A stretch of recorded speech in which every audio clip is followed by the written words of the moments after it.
Hello प्यारे मित्रों, कैसे हैं आप सब। मैं जोनी कुमार सैनी आपका स्वागत करता हूं। आशा करता हूं आप सब अच्छे होंगे। आज हम देखने वाले हैं टॉपिक आपका संधि में अयादि संधि। स्वर संधि में कितने भेद थे? स्वर संधि के 5 भेद थे। 5 के बाद हमने पढ़ चुके हैं, बस आपकी एक संधि बची हुई है अयादि संधि। से पढ़ने के बाद हम पढ़ने वाले हैं व्यंजक संधि क्या होती है, व्यंजन कितने प्रकार के होते हैं, व्यंजन संधि में क्या क्या पोर्शन आने वाला है।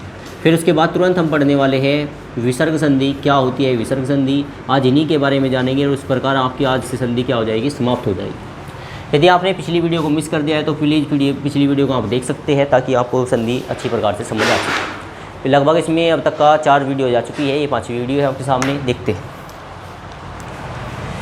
नियम क्या है अयादि संधि का, नियम पे फोकस करें क्योंकि नियम से ही निकल के आएगा सब कुछ। एक तो सिंपल बात है, अयादि संधि में एक ट्रिक आप कह सकते हो, मात्र एक ट्रिक और सारी संधि खत्म।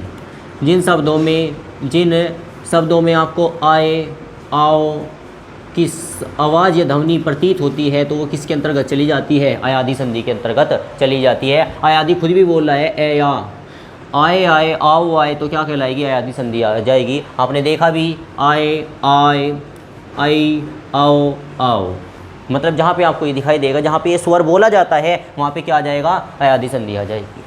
देखते हैं, ए प्लस ए मिलेगा, ए बनेगा, ए प्लस आ बनेगा, ए प्लस आ यदि संधि के अंतर्गत आया तो क्या बनेगा, आए बनेगा।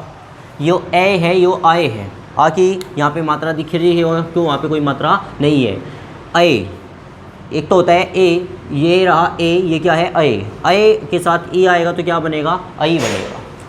ओ के साथ ए आएगा, औ बनेगा। औ के साथ आ आएगा तो क्या बनेगा, औ बनेगा। एग्जाम्पल आपके सामने है, मोस्ट इम्पोर्टेंट उदाहरण देखते हैं इसके, जिसमें लगभग सारे पढ़ रहे होंगे। आप इसे पढ़ के देखिए, पहले क्या पढ़ा जाएगा, नयन। नयन को अगर थोड़ा रुक के बोले, धीमे बोले तो क्या बनेगा, नयन, क्या बना, ऐन मतलब यहाँ पे ए की मात्रा आएगी। देखते हैं, ने पे क्या ए की मात्रा है, ने ए की मात्रा है। ए की मात्रा क्या होती है, ए की मात्रा होती है ए की डी। ए के साथ क्या बनेगा, ए बनेगा, तो मात्रा का एक ही लाएगा, आए शब्द आएगा। देखो यहाँ पे क्या बोले आप, नयन, आए आया। यहाँ पे जो ये बोला हुआ है, ये में साइलेंट है, अलंत है किसका, ए का, तो नयन बना है। ठीक है, यहाँ पे देखते हैं, यहाँ पे किसकी मात्रा है, यहाँ पे है आपका, यहाँ पे क्या था भाई, गायन। यहाँ पे देखिए ये क्या की मात्रा है,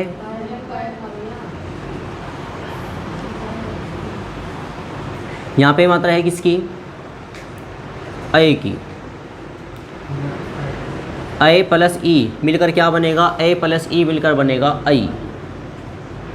आपको दिखाई रहा होगा क्या है यहाँ पे, ना ई का, जो आई का है, इका है वो ए मारा है। यहाँ पे आते हैं, यहाँ पे भी ए प्लस ए मिलकर क्या बनता है बताइए, ए प्लस ए मिलकर क्या बनेगा, ए प्लस ए मिलकर बनेगा आपका ये ए बनेगा। इसको भी आप यहाँ पे नोट करें, ए यदि ए के साथ आया तब भी आपका क्या बनेगा, ए बनेगा। यहाँ पे क्या है आपका, गा यक, क्या है, आए मतलब अयक आया है, यहाँ पे होगा ए ये आई। ऐसे इसमें से क्या निकलेगा, ए, यहाँ पे क्या है, ए, मात्रा के क्या जाएगी, आपको पोर्शन दिखाई दे रहा है क्या, आए।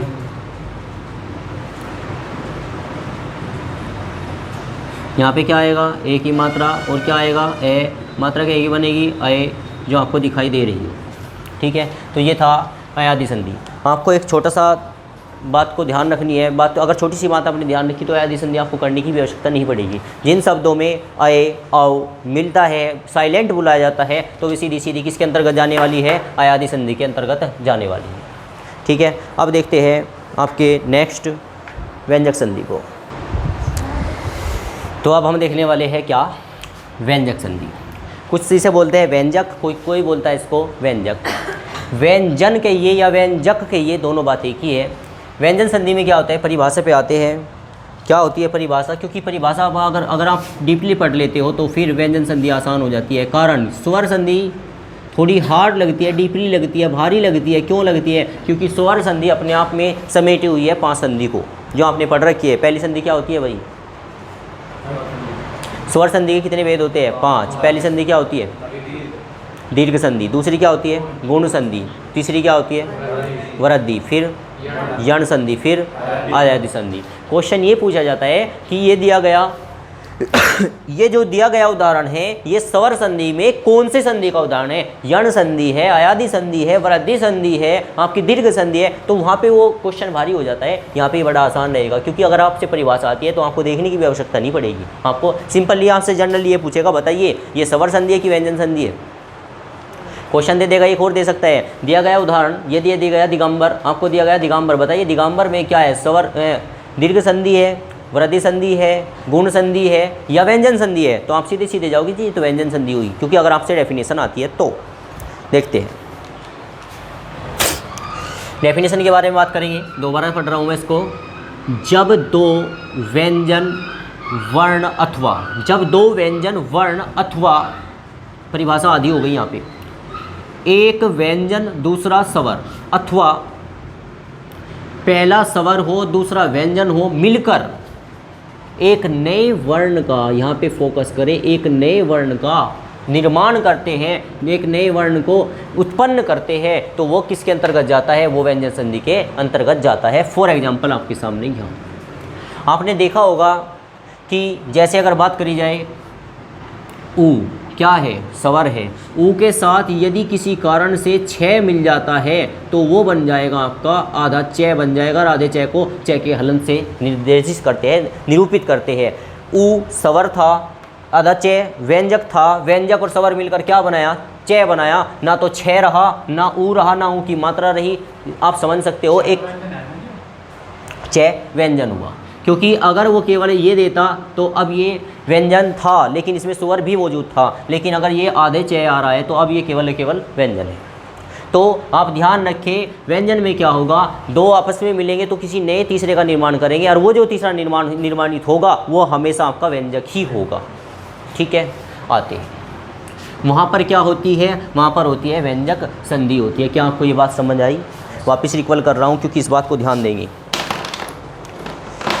आपको दो दिए, एक तो दिया व्यंजन, दूसरा भी व्यंजन। यदि व्यंजन व्यंजन मिलेंगे तो भी एक तीसरा आएगा, तीसरा आएगा, इन दोनों में से कोई नहीं आएगा, वो भी क्या होगा? आपका व्यंजन ही होगा। वापिस से आपको दिया पहला स्वर है, दूसरा व्यंजक है, इन दोनों को मिलाएगा, फिर भी क्या आएगा? एक तीसरा आएगा, इन दोनों में से कोई नहीं आएगा, फिर भी वो व्यंजक ही होगा।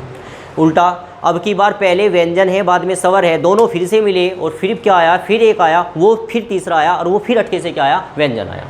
आपको तीनों कंडीशन में व्यंजन ही मिलेगा और एक नया वर्ड मिलेगा, इस बात को ध्यान रखिए। देखते हैं यहाँ पे बात करते हैं दिगंबर। दिगंबर को कैसे तोड़ा गया? दिक् प्लस अंबर। दिक् मतलब इसमें आया के साथ क्या आया? ए आया, मिल के क्या आया? दिक्। दिक् में से के आया, इसमें से क्या आया? ए आया, और क्या बना दिया गया? गे गमला बना दिया गया, जो आपको दिख रहा है। और गे वास्तव में क्या है? व्यंजक है। ठीक है, यहाँ पे आते हैं उत, आधा तय, उसमें से क्या आया? आधा घे, मिलकर के क्या बनाया? आपको यहाँ पे कुछ स्पेशल दिखाई दे रहा है जी? यहाँ पे बन गया आपका दे बन गया है, तो ये क्या बन गया आपका? उद, आधा दे बन गया तो व्यंजक आ गया। यहाँ पे बात करते हैं, यहाँ से क्या आया? यहाँ से आया सर आधा तय, यहाँ से क्या आएगा बताओ? गे आएगा, आधा गे आएगा, गे आएगा, गे मिलकर क्या बनेगा? दे बनेगा और आधा दे बनेगा, क्योंकि यहाँ पे देखो तय तय नहीं है, यहाँ पे दे है और आधा तय है, तो ये बना ऐसे। ठीक है, यहाँ पे आते हैं, यहाँ से क्या आएगा बताइए ज़रा? रे या ई या छोटी ई? छोटी ई या बड़ी ई? यहाँ पे आएगा जी छोटी ई, क्योंकि ये जो है आपने कई बार पढ़ा है, ये मात्रा क्या दर्शाता है? ये मात्रा जो होती है ये छोटी ई की मात्रा होती है, और यदि कोई लिख के देता है ऐसे, ये मात्रा क्या होती है? ये मात्रा बड़ी ई की होती है। आपने ये जान रखा है, ये मात्रा किसकी होगी? ये मात्रा होगी बड़ी ई की, घूम जाता है। यदि ये मात्रा किसकी होगी? ये मात्रा होगी छोटी ई की, घूमता नहीं है। ठीक है ना, आते हैं छोटा ई, और यहाँ पे क्या आ रहा है? छेद। पहले बोल के देखिए, छेद लिखा हुआ है, लेकिन छेद में बोलोगे कैसे? छेद, छेद, छः पहले आएगा, एक ही एडी बाद में आएगा और दे बाद में आएगा, तो आधा चे। ई और छः मिलके क्या बना रखा है? आधा चे बना रखा है। तो आप समझ चुके होंगे, चे को हलंत कर देंगे तब भी आधा चे आएगा।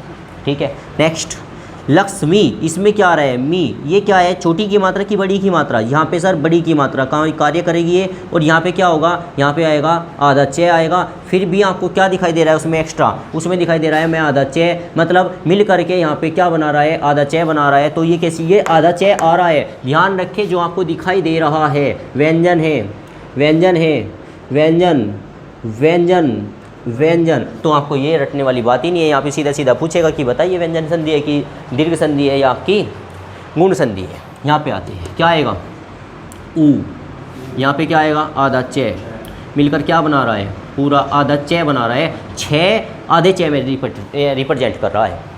नेक्स्ट यहाँ पे क्या आएगा आधा तय, यहाँ पे क्या आएगा पूरा चे, मिल क्या रहा है, यहाँ पे ध्यान रखिए क्या मिल रहा है आपको, चे मिल रहा है, आधा चे मिल रहा है। लिखा कैसे जाएगा, ये लिखा जाएगा ऐसे, चे चे और आधा चे, आधा चे और पूरा चे आपको दिखाई दे रहा होगा, यहाँ पे आया है। इधर आते हैं, इसमें से क्या निकल रहा है आधा तय, उसमें से क्या आ रहा है आधा जय, मिलके क्या बन रहा है आधा जय और आधा तय मिलके क्या बन रहे, बना रहे हैं दो जय बना रहे हैं। दो जय भी कैसे, आधे जय बना रहे हैं, ये भी जय ये भी जय, दोनों का जय लेकिन आधे हलंत के साथ। इधर आते हैं, यहाँ पे क्या है, यहाँ पे तय है, तय के साथ क्या आया डे आया, तय पूरा डे पूरा मिला के क्या बना रहे हैं डे बना रहे हैं, एक डे आधा है एक डे पूरा है।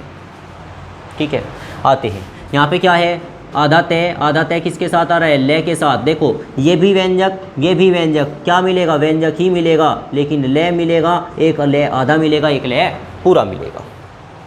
इससे आपने कुछ जाना, क्या जाना देखते हैं।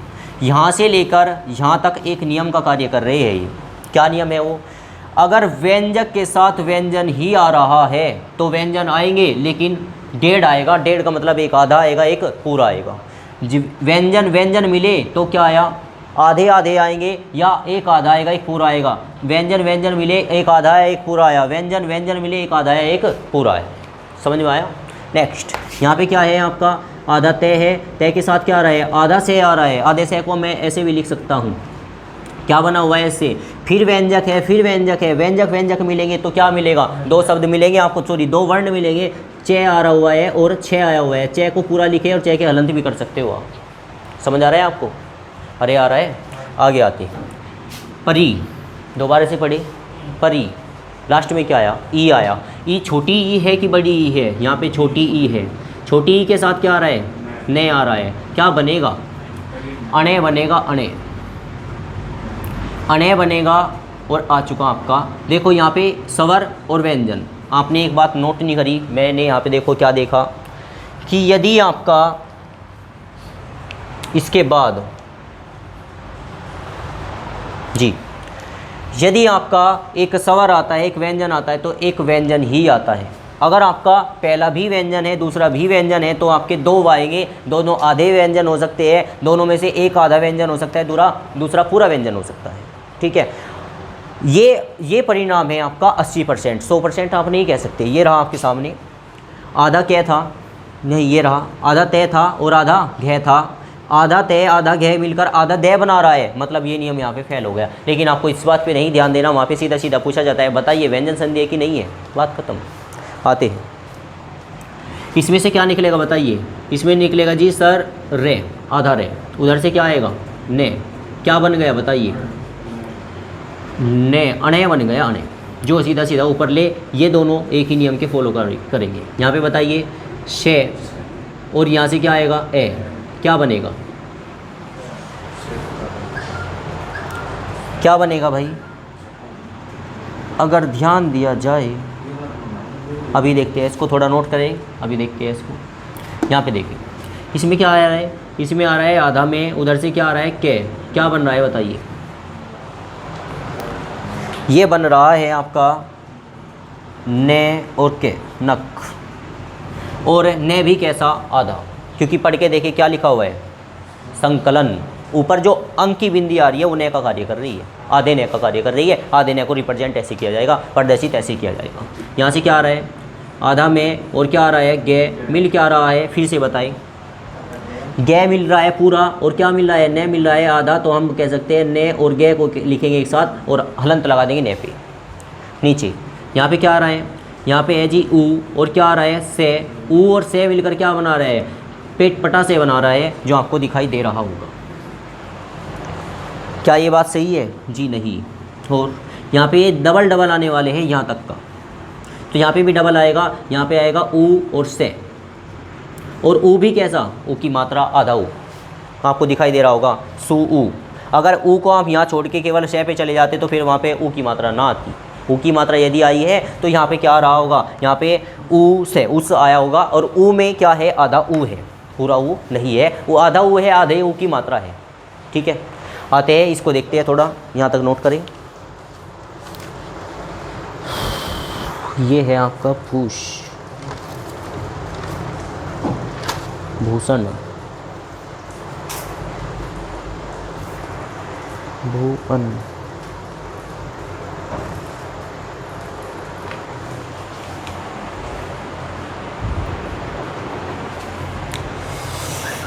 इसे देखते हैं एक बार, इसमें क्या आएगा, थोड़ा ये डीपली जाएगा। भूषण, भूषण को कैसे तोड़ा जाएगा, भू से में हलंत लगा हुआ है कुछ किताबों में, कुछ में यहाँ पे नहीं लगा हुआ है हलंत, तो थोड़ा ध्यान रखिए इसको।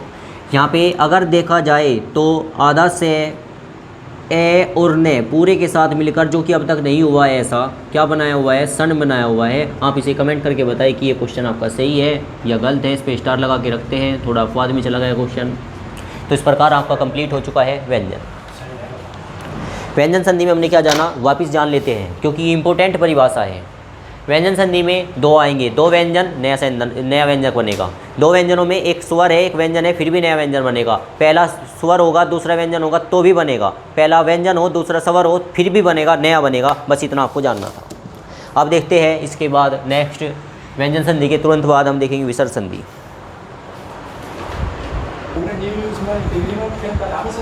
तो अब हम देखने वाले हैं क्या, विसर्ग संधि।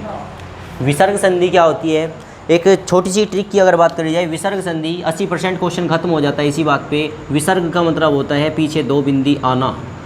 ट्रिक क्या होगी आपकी, ट्रिक ये होगी, जब भी आपको शब्दों में संधि विच्छेद में, स्पेशल में संधि विच्छेद में विसर्ग लगा हुआ मिले तो आपका क्या कहलाएगा, वो विसर्ग संधि के अंतर्गत जाने वाला है। जैसे अगर मैं बात कर लूँ, मनोहर, मन योग भी होता है, जो आपको ये एग्जांपल नंबर 2 दिख रहा है, मन प्लस योग। अगर क्या हो तो मन प्लस योग क्या आएगा, कुछ नहीं आएगा। लेकिन अगर मन प्लस मनोयोग,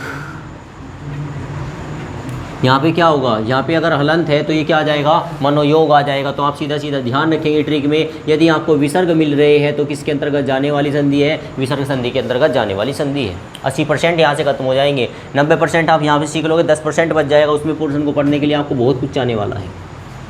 देखते हैं परिभाषा क्या है, बड़ी सिंपल परिभाषा है इसकी। क्या, विसर्ग के साथ स्वर आए या व्यंजन आए तो वहाँ क्या होती है, विसर्ग संधि होती है। मतलब इस विसर्ग के साथ स्वर भी आ सकता है, इस विसर्ग के साथ व्यंजन भी आ सकता है, तो वो क्या कहलाएगी, विसर्ग संधि कहलाएगी, विसर्ग संधि कहलाएगी। उदाहरण पे आते हैं, निहि। ये विसर्ग होता क्या है, जैसे आपने ये शब्द पढ़ रखा है, इसे क्या पढ़ते हो आप, अत। लेकिन अगर जैसे ही पीछे आ जाता है क्या बोलते हो, अतः। तो विसर्ग जो होता है, जो ये विसर्ग होते हैं कि एक ही मात्रा निकालते हैं, ये क्या शब्द निकालते हैं, है निकालते हैं, अतः।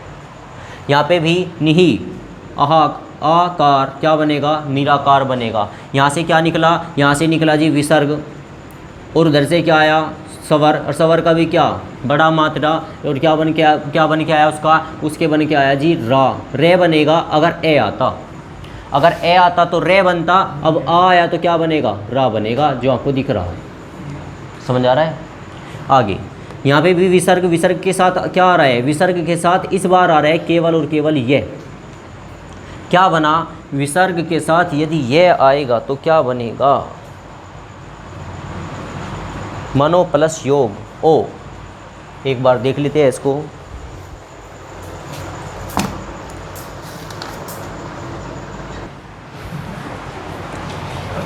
विसर्ग ये आया, विसर्ग के साथ क्या आया, ये आया, आपको दिखाई दिया मनोयोग बन के आया।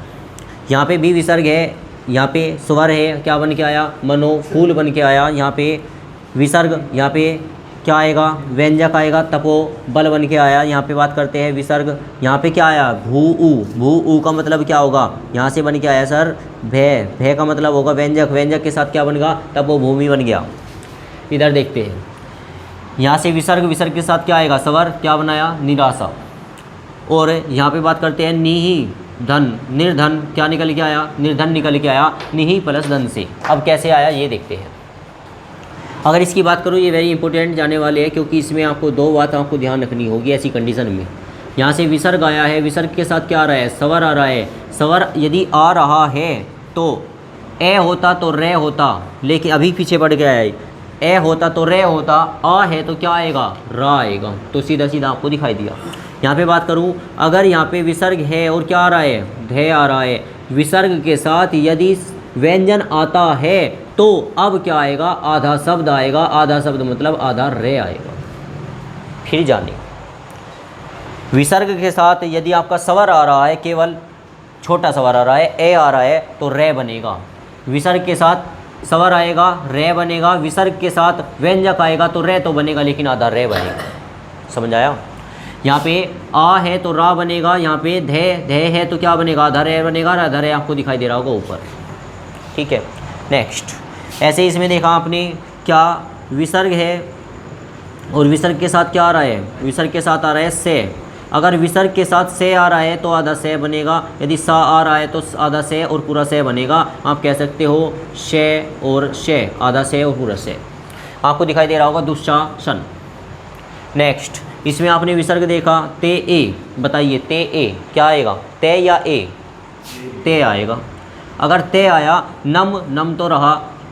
विसर्ग के साथ यदि व्यंजन आता है तो आधा शब्द आता है। आपने इस बात को फोकस कर लिया है, अभी तो पीछे बढ़ के आए।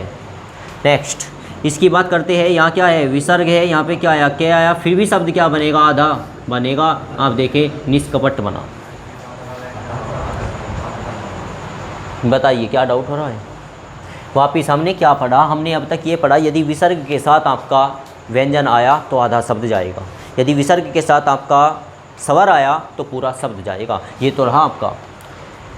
विसर्ग के साथ ए आया हुआ है, यहाँ पे हमने पढ़ा था, यहाँ पे भी विसर्ग के साथ ए आएगा तो रे बनेगा, और यदि आ आएगा तो रा बनेगा। यहाँ पे भी विसर्ग के साथ ए आया लेकिन रे बनता, आ आया तो रा बनेगा। विसर्ग के साथ क्या आ गया आपका, स्वर नहीं आया, क्या आया है, व्यंजन आया, व्यंजन आया तो आधा शब्द बनेगा। ये आधा शब्द यहाँ पे आया, और यहाँ पे भी विसर्ग के साथ व्यंजन आया हुआ है तो क्या बनेगा, आधा शब्द बनेगा। और आधा शब्द का मतलब आप कह सकते हो, ये आपने पेटपटा से लिखा और क्या किया, हलंत किया। इधर आते हैं, यहाँ पे आपको क्या दिखाई दे रहा है, विसर्ग आया और यहाँ पे क्या आ रहा है, रे। इसमें क्या निकल के आ रहा है, इसमें निकल के आ रहा है जी ई।